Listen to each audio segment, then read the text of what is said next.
Hello, hello, my friends. AmyR here with Prairie Paper and Ink. Welcome back to my face and my card making space. If you missed my previous video, probably the previous one, depending on how I get things uploaded. Things are changing a little bit here and there.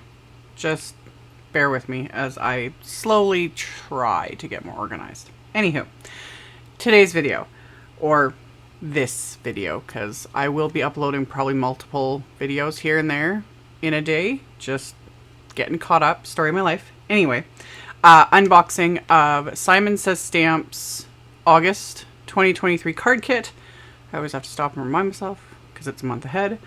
And yeah, the kit was sent to me. I'm on the design team for Simon Says Stamp, so I get the kits every month. I don't have to do the unboxings or anything like that. I just like doing them because they're fun and you guys enjoy them. So I will unbox the kit and then make something. No idea yet. I have a rough idea of what's in this kit. It came out already. Again, as of filming this portion, it came out a week ago or more. Something.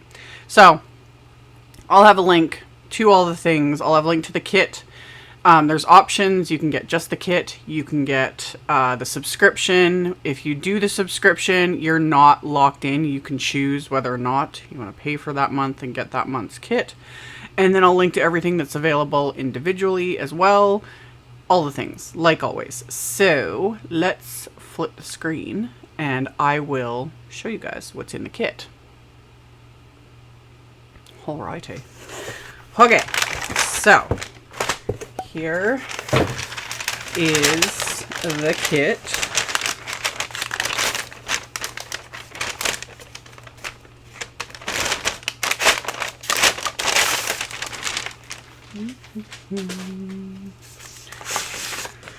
Alrighty, so this is the Retro Wishes card kit and candy, as always. Bubblegum. Fun. So you get candy, like always. And then the main feature of this kit is the Retro Wishes 6x8 stamp set. And we've got a buildable rainbow, which I immediately am like, oh, you guys know, I love me some rainbows. So, and I love that, again, everything is labeled. So for the rainbow, we've got, you know, all the different pieces labeled. That one's kind of obvious.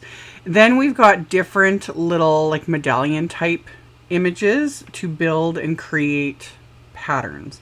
And these are also labeled so you know like what goes with what. So we've got, you know, D1, D2, those two go together. A1, A2, B1, B2, B3, and then some solid pieces. Like, it's a neat set. And then we've got, you know, a variety of sentiments.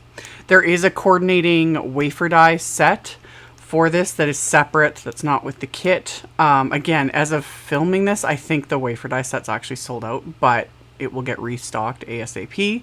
So that is another like add-on option, etc. So we've got the stamp set. Then we've got an embossing folder. I love me Simon's 3D embossing folders. This one is the Margot tile. I like it. I like it. Love. So you get an embossing folder.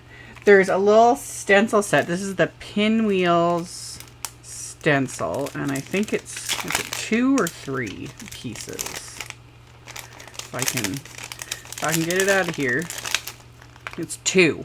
So you got fun little stencil to create patterns, and obviously like this will go nicely with kind of the medallion type images and whatnot. So you can create just, again, fun little patterns.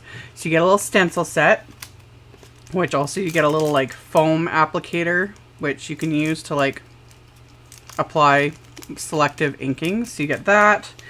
You get one of Simon's little packs of Pawsitively Pawsit sticky notes. I've already got like multiple. In fact, I have one right here. Multiple little, they're just cute, you know, like, they're cute. I like having sticky notes, especially cuter ones. There's usually a better chance that I won't misplace the sticky note, but yeah, you get a little pack of sticky notes in there. So you get that, And then we've got Simon's Tropic Positively Saturated Ink. I love these inks. You guys have seen me talk about it in a bajillion videos. Love. So you get a full-size ink pad. You also get Simon's White Pigment ink. This is another favorite of mine.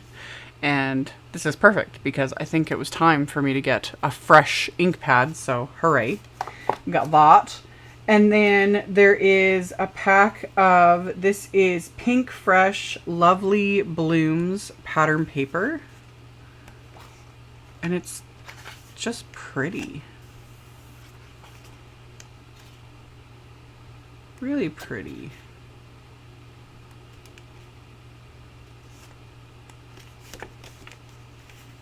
Ooh, I like that. Oh, that, like... I'm getting ideas. Okay, so, yeah. Ooh, that one's cute too. These are really pretty little papers. This one would look really cute with the embossing folder. Again, ideas. So many ideas. Loving it. Ooh, same with that one. That one will look really fun with the embossing paper. Or embossing folder. Cute. Okay, so you get pattern paper. And then there is Simon's Champagne Matte Cardstock. Again, pretty. Neenah Solar White 110 pound cardstock. And Neenah Desert Storm, one of my favorites, cardstock. So that is the, like I said, the kit in a nutshell. And then, yeah, there's a die set that coordinates that is available separately. And at this exact moment, I have no idea what I'm going to make. I've got very just random ideas going on here. But stay tuned, keep watching, and I will show you guys what I make. So I had originally only meant to make the 2 little rainbow cards for this video anyway. But yeah, things took on a mind of their own, as they tend to do with me. So I started off with just some panels of white cardstock. And I have my MISTI out, and I have one of my Waffle flower grip mats. Talked about this in the previous video I uploaded. And I did a video earlier this month talking about them a bit. Again, these are still new to me. I'm still playing with them, but I'm liking them. So I've got the grip mat in my MISTI, so it holds my cardstock in place. And I have the grid that it comes with behind that. That's the green little lines you can kind of see. So I use that to line up these panels, which are A2 size.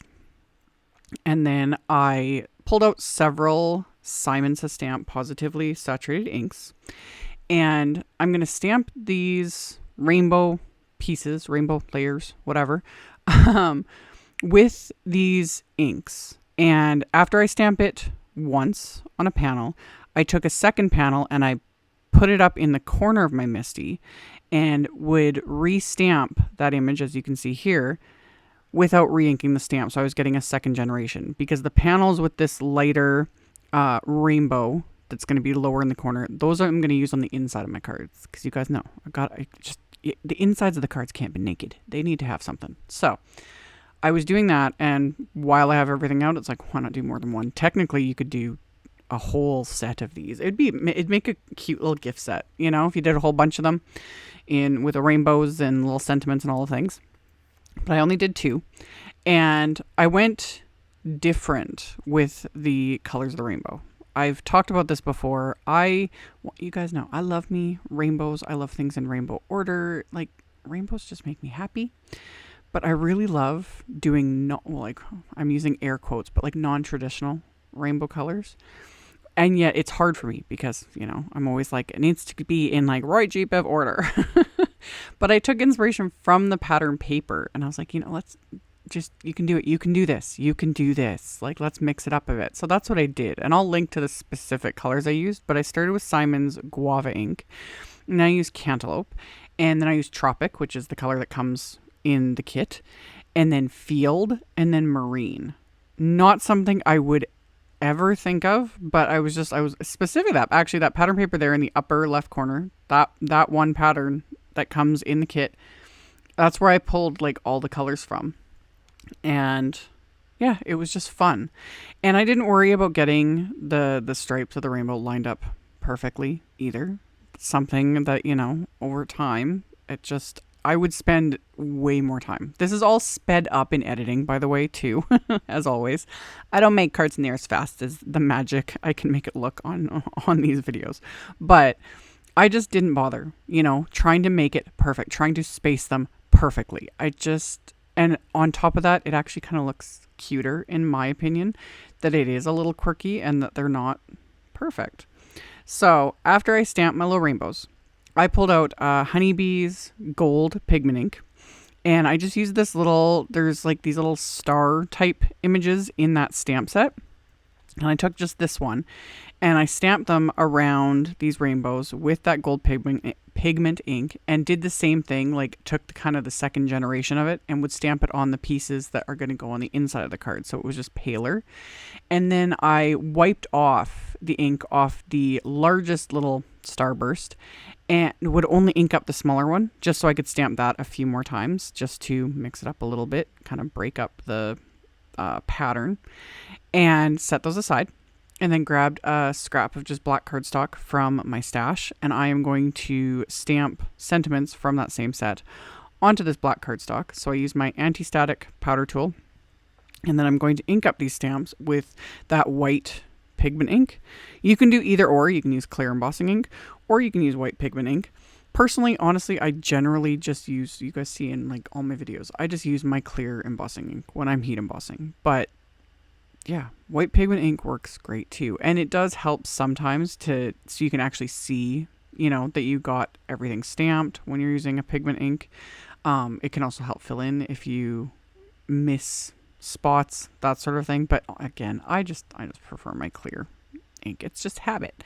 But I used the white ink. It came in the kit. Why not? And stamped the sentiments, coated them with Simon's Detail White embossing powder, melted them with my heat tool. And because I do have the coordinating die set on hand, I use the coordinating dies because, like I always say, if there is a coordinating die set, I'm going to use it, especially on sentiments, one of my faves. So I die cut those sentiments, and then the panels I'd stamped, they were originally A2 size. I trimmed all of them down to like 3 3/4 by 5 inches. Yeah, so that they will be smaller than my card fronts. And I also decided last minute to trim just some black cardstock to slightly larger than that to frame these pieces that are going to go on the front, because I'm keeping these cards quite simple. Like, these are pretty clean and simple, which I've mentioned this many times. I struggle with clean and simple. It is difficult for me. I want to throw everything on a card, you know, all the splatter, all the bling, all the things, you know, everything but the kitchen sink. And if I could stick that on a card, I probably would too. So clean and simple for me there's an art to it. I love clean and simple cards. I love seeing people like just knowing when to stop, you know.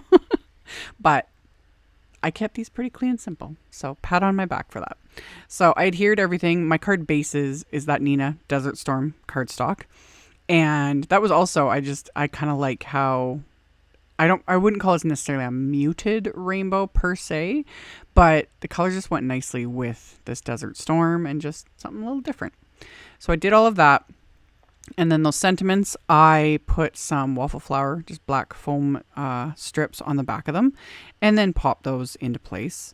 Technically, these cards are done, but of course, in the end, I do end up adding a bit of bling because you just have to. Okay, it's one of the rules. So and then while doing this, while I was making those other cards, I kept thinking about this pattern paper that comes in the pack that has all these little like icons basically, and I was like, I wonder if I trim them all apart, separate them into little icons. I was like, I could get a card front or two, if I could just layer them up, that sort of a thing.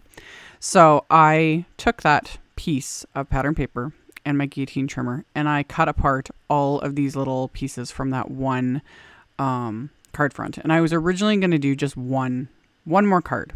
But then as I was like cutting these apart, I was like, there's actually quite a few little pieces in this one sheet. So what I decided, I was like, well, I can do 2. And then I ended up actually doing 3 because I just had more than enough to do 3 more cards. So why not? So again, this is sped up in editing. I was taking my time, you know, lining things up, making sure, you know, I'm trimming them, etc., etc. So I got all these pieces trimmed down, and then I took two, and then off camera ended up taking a third, more pattern papers, and trimmed these down to go on, again, on the insides of the cards, because, you know, it's just got to be like that. So I trimmed these ones down to go on the inside, and same thing, I trimmed these to 3 3/4 by 5, I think, because it just gives it a nice border, just nice little margin. And the leftover pieces from trimming those down, I cut up a bit of them. Same thing. I was like, ooh, these will work to, you know, fill in areas if I need that. So I did that with these extra pieces. And I do end up using actually a couple of them on the finished card fronts. And then, yeah, decided to do a third after I started getting everything laid out. So I took more of that Desert Storm cardstock, trimmed down a couple panels of those as well, and then started fiddling with the layout. My plan was to have these little squares, rectangles, pieces, whatever, and also sentiments from the stamp set. So I just fiddled, you know, just laid them out, and then once I was happy with it, I was like, okay, this is gonna work, and then I'll help put my sentiment here, and then I was like, I can definitely get 3 card fronts out of all of these pieces. So got a third one, got everything laid out. The sentiments, I white heat, same sentiments from the stamp set. I white heat embossed those onto scraps of Simon's green leaf cardstock, so just a little more subtle. And then I'm going to use the coordinating wafer dies to die cut them out. And then to adhere all the layers, some I adhered with just craft tacky glue directly to the Desert Storm cardstock. And then the other ones I'm popping up with Simon's Big Mama foam tape. And the ones I'm popping up before I adhered them, you can see me go, I just go around the edges with my fingernail just to rough up those edges. It's just a way to kind of add a little bit of extra like texture, you know? It just gives a little extra something to what is otherwise a fairly simple card front. And yeah, you can use, and I will show actually using scissors to do this. And there is a tool, I think it's a thread cutting tool, but Tim Holtz has had it out. It came out a bajillion years ago. And I have it around here somewhere. And I mention it every time I do something like this. I was like, I have that tool, and I never pull it out. And then I find it at random times and forget about it. Anyway, you can do that. You can use that little tool. It just makes life easier. It doesn't put stress on your nails, because I like to tell people, you know, take care of your nails. That's what I've been doing the last couple of months. And you guys have been commenting and noticing that my nails are looking fabulous. They are. I've been putting in the time and effort, you know, taking care of them, painting them, making all fabulous. Trying not to use them as tools, except for on pattern paper. Go figure. Anyway, this is another way to do it, is just use your scissors. So I just open them up. Be careful doing something like this, especially if the scissors are really sharp. These Simon scissors that I've shown these in a bunch of videos. I love these for cutting apart like foam tape and stuff, because they're perfect. They are my like dedicated foam tape scissors, because they cut through the sticky stuff, no problem. But they're also now going to be good for roughing up the edges of cardstock, because they did it perfectly. But yeah, you just got to be careful that you don't like slip and slice yourself. Sharp tools, people. So I roughed up the edges of the Desert Storm panels, and then everything got adhered. So I adhered the panels to the outside of my card bases. My card bases this time are just white A2 note cards. And then on the inside, I just adhered these pieces of the pattern paper that I cut down. I didn't add any more sentiments, anything, because the pattern paper is just pretty. It's got the pattern on it, you know. And again, you could totally stop here. You know, you just cute little cards. Again, just cute little card set with the different sentiments. But I had to add bling. It just, you know, I was itching to add something. It was like splatter, bling, which one? Bling one. That's what won this time. So I just pulled out some Trinity stamps. I have, for these cards, I used the gloss white embellishments, and just kind of sprinkled these throughout, around all these little panels I have, you know, popped up and adhered onto the card bases. And then once I was happy with where they were placed, I adhered them with just dabs of craft tacky glue. And then after I did these 3 cards with the rainbow cards, I used the Trinity Stamps gloss black embellishments, and just kept in just a few, you know, just kept it simple. Another option though would have been to do like gold splatter. That would have looked great. It would have looked great. You can never convince me otherwise, but I just added a few of these. Once these were adhered into place, that finished off all of these cards. So like I'd mentioned earlier in the video, I will link to the card kit, the subscription, everything available individually, all the other supplies I used, all of that will be linked directly below the video in the supply list. I will also have a link to my blog post. And in the blog post, there's the pictures, there's picture links to everything. It's a lot easier to navigate. So that's always the first link in the description box below the video. You can just expand that and it's all there, along with the links to my social medias and all that stuff. And as always, thank you all so very much for taking the time to watch my videos, for thumbs upping and commenting. I know I always joke about this, but it is true. It literally tells those robot overlords you guys like what you see, because the robot overlords, aka the algorithms, it's just it rules my entire career, and it's annoying, but I appreciate you guys, and I appreciate you doing that. And if you haven't subscribed, I'd love to have you. You can hit the subscribe button and stay tuned. I have tons of videos coming, so I will see you all very soon in the next one. Bye.